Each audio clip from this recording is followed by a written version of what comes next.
The Supreme Court just heard arguments over the legality of President Trump's push to remove Lisa Cook from the Federal Reserve.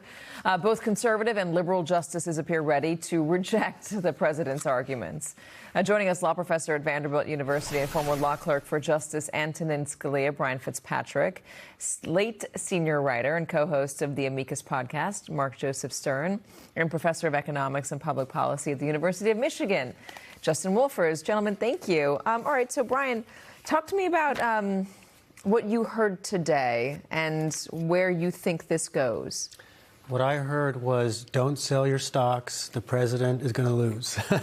The court seemed pretty unpersuaded by the president's arguments. Why not?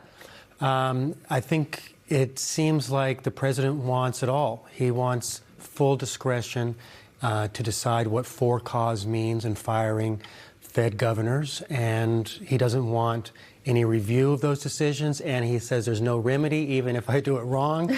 And it was really the Hail Mary pass, and I don't think it landed very well. Yeah, there was one moment, Mark, where they were talking about the recourse that Lisa Cook had to defend herself, and she hadn't been given any recourse.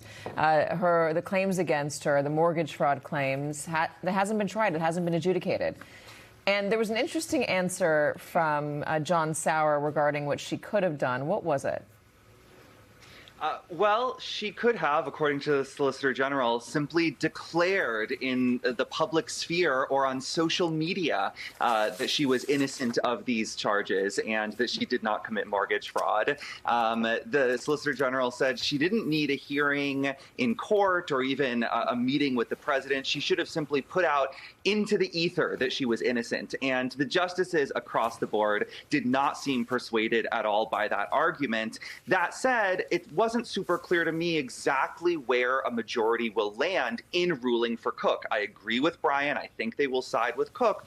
Some of the justices seem to think she needed a hearing. She needed an opportunity to prove that she was innocent. Others, like Chief Justice Roberts, seem to just want to say, look, she made a mistake on a mortgage application. That's not enough to fire her. It's insufficient